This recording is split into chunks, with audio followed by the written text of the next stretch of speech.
Beneath a filled-in dock on the north bank of the Clyde lie 250,000 cubic metres of Glasgow. Carved sandstone, wrought iron. The bones of a railway station that rivaled anything in London. On its final day, 1966, St Enoch handled 250 trains and 23,000 passengers. 10 years later, it was rubble, and the rubble became landfill. The man usually blamed is Richard Beeching, whose name became shorthand for Britain's railway cuts.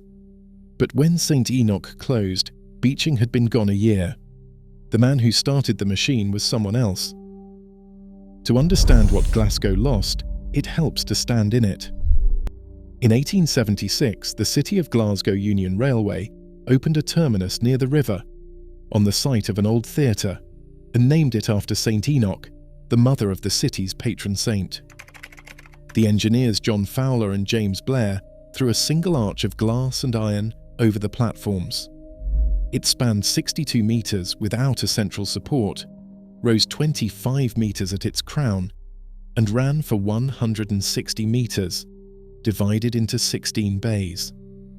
Every rib carried the name of its maker, Andrew Handyside and Company of Derby, the same foundry whose ironworks stood in stations from Middlesbrough to Argentina.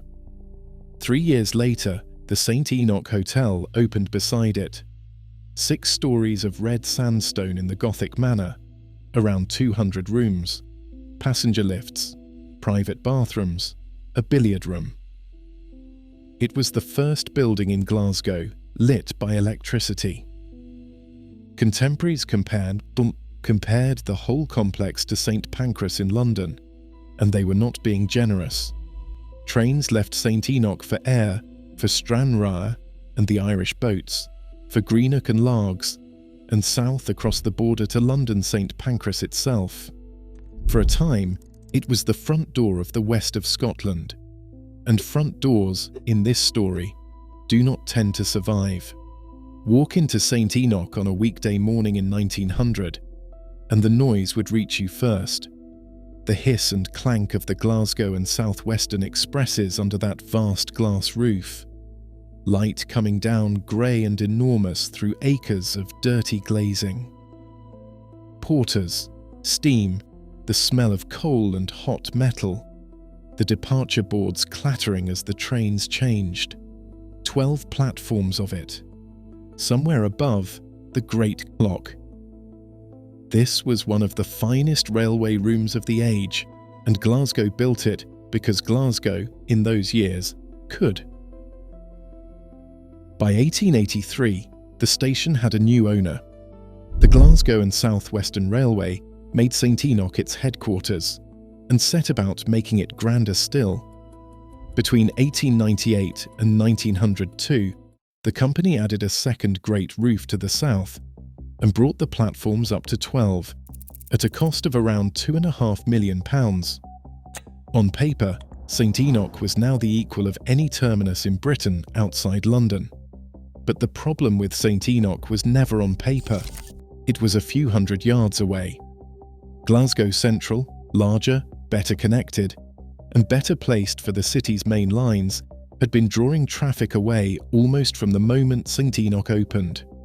2 great termini within walking distance, competing for the same passengers, was the kind of Victorian excess that made sense to railway companies and to almost no one else. For 60 years that arithmetic sat in the background, patient. Eventually, a man would come along who read railways as arithmetic and nothing else. Before that reckoning came the worst day in the station's working life. On the 27th of July, 1903, a special excursion train from Ardrossan ran into St Enoch, carrying holidaymakers home. At platform 8, it did not stop.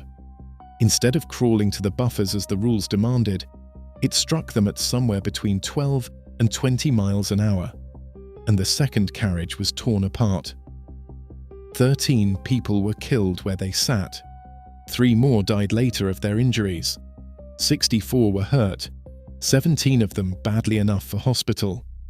It remains the worst collision with buffer stops in the history of Britain's mainline railways.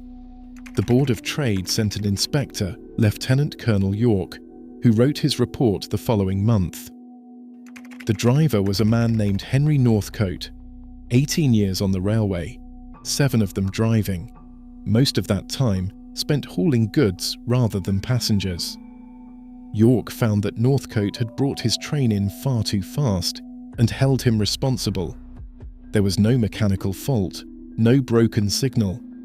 A man had misjudged a speed by a few miles an hour, in a place where a few miles an hour was the difference between stopping and killing.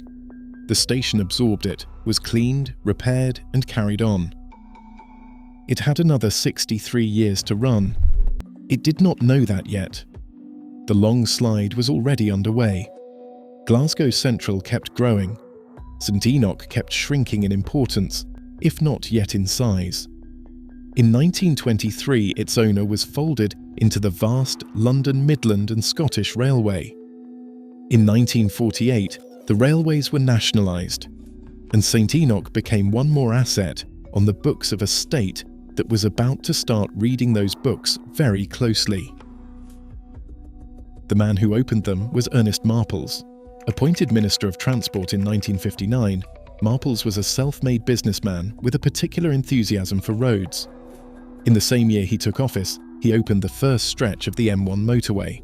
Then, in 1962, he steered the Transport Act through Parliament.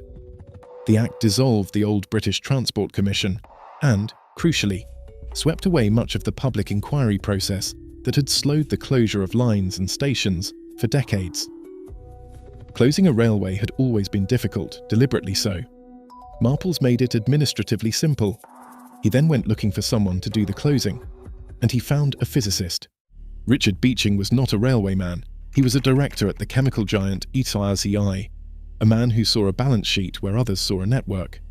Marples appointed him first chairman of the British Railways Board, and in March 1963, Beeching published the report that carries his name. The reshaping of British railways recommended closing 2,363 stations and around 5,000 miles of track. In the newspapers, it became the Beeching Axe, and Beeching became the face of every branch line that fell silent. He was unrepentant to the end, insisting his work had been surgery, not, in his own phrase, mad chopping. St Enoch was exactly the kind of duplicated, unprofitable terminus his logic condemned, so it is easy to assume Beeching closed it. He did not. Beeching left the British Railways Board in 1965. St Enoch closed on the 27th of June, 1966, more than a year later, signed off by his successor, Stanley Raymond. The most famous name in the destruction of Britain's railways had already collected his peerage and gone back to chemicals. To find the man who made St Enoch's death possible, the story has to go back to the minister who hired him. Ernest Marples had a conflict of interest that would end a career today, and very nearly ended his. Before politics, he had co-founded a civil engineering firm called Marples Ridgeway, a company that built roads. When he became the minister deciding whether Britain's future lay with road or with rail, he still owned 4/5 of it. The rules of the House of Commons required him to give up such a holding. Under pressure, he transferred the shares to his wife while reserving the right to buy them back later at the price he had sold them for.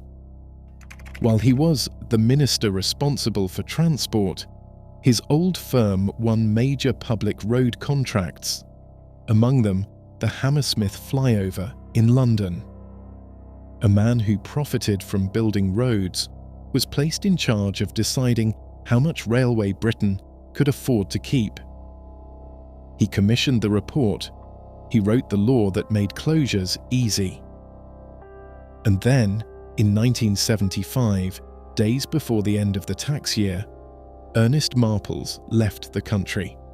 He went to Monaco, ahead of a large bill from the Inland Revenue and a queue of lawsuits, and he did not come back.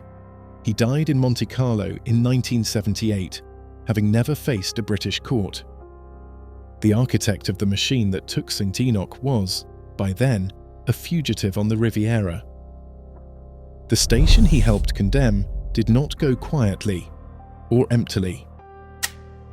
On its last day, the 27th of June 1966, St Enoch was still handling 250 trains and around 23,000 passengers. It was a working city terminus, busy to the very end.